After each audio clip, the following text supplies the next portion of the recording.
Chances are you've heard of Freddy Krueger, but would you recognize actor Robert Englund if you passed him in the street? He's not a bad-looking dude, much easier on the eyes than old Freddy. In fact, the actors who play some horror movie villains are actually gorgeous in real life. See for yourself. Sofia Boutella, The Mummy.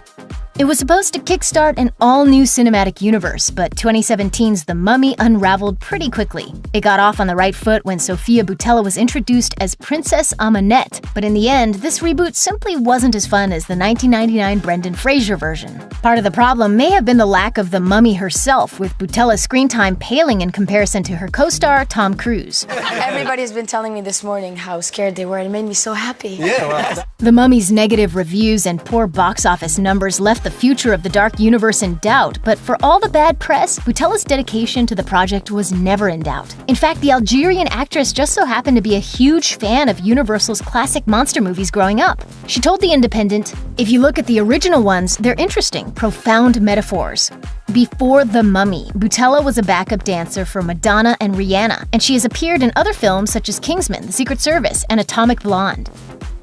Bill Skarsgård, It. Hiring an actor who moonlights as a model only to cover him in makeup might seem pointless, but Bill Skarsgård wasn't cast as Pennywise the Dancing Clown in the 2017 adaptation of Stephen King's It because of his good looks. The Swedish actor brought a whole new level of intensity to the character, setting his Pennywise apart from the earlier Tim Curry version. Getting into the right mindset for the role was difficult for Skarsgård, and he found it even harder to shake it off after the film wrapped. He told Entertainment Weekly, "I was home, done with the movie, and I started having very strange and vivid Pennywise dreams." Part of Pennywise is that he hates the kids, and it's so much anger. And Most clowns do, yeah. Bonnie Aarons, The Nun. Billed as the darkest chapter in the Conjuring universe, The Nun caused a lot of hype but ultimately failed to impress. It scored the lowest tomato meter of any Conjuring universe film to date, but according to lead actress Thaisa Farmiga, the title character was plenty scary. Farmiga revealed that Bonnie Aarons would go out of her way to scare her between takes, often sneaking up behind her in the terrifying nun getup worn by her character, the demon Valak. Aarons had a blast on set, and to make her look so scary, it apparently didn't take as much effort as you might imagine. She explained to Coma Music magazine that she actually wasn't wearing that much makeup, as it was strategically painted on. I'm their hand-painted Mona Lisa. Ken Kirzinger, Freddy vs. Jason.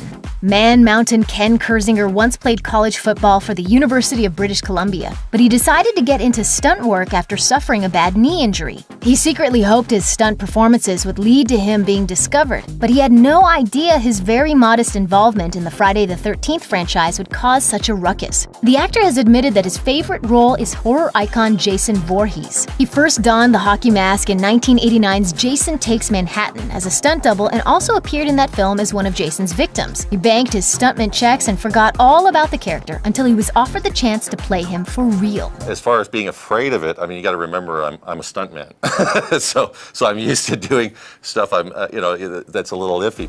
When Kirzinger played Jason in 2003's Freddy vs. Jason, he didn't realize it was such a big deal, but he soon became appreciative of the fan response. The face-off nature of this particular movie meant that Kirzinger even got the chance to act heroic for a moment, decapitating Robert Englund's Freddy Krueger in the closing moments.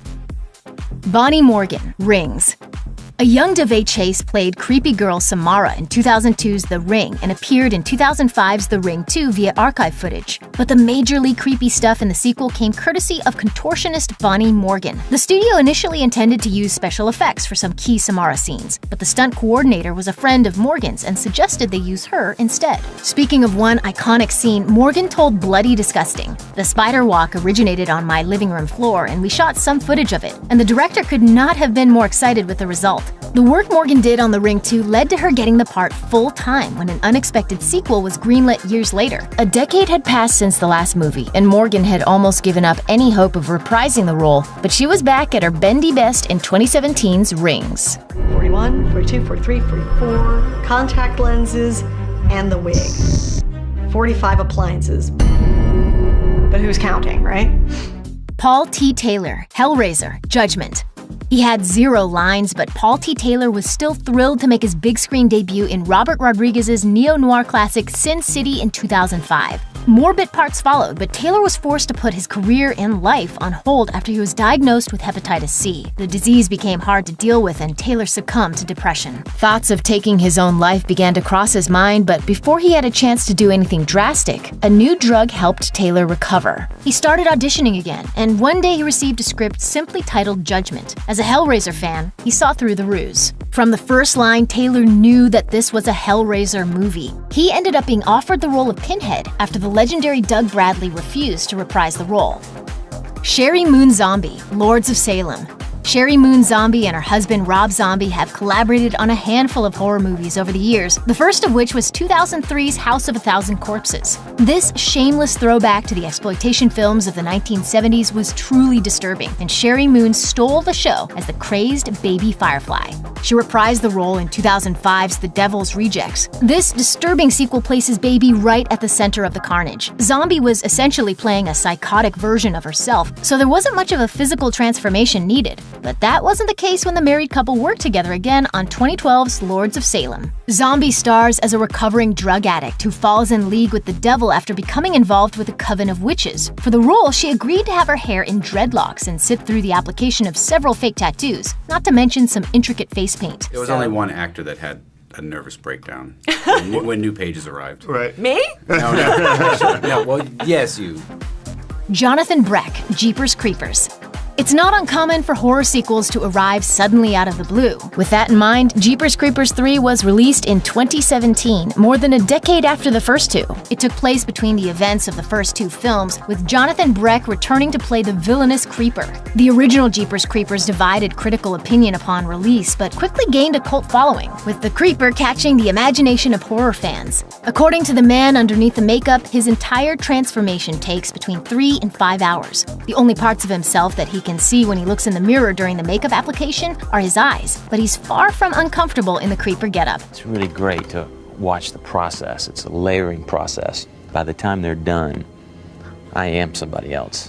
Breck's physical dedication to the role goes beyond sitting in the makeup chair, as he revealed to IGN that he did a lot of his own stunt work on Jeepers Creepers 3 to save money. But when I look in the mirror, I've got it, I'm bulked up, 3 times the size that I normally am. You just feel like there's nothing you can't do, I'm the Creeper when I'm suited up.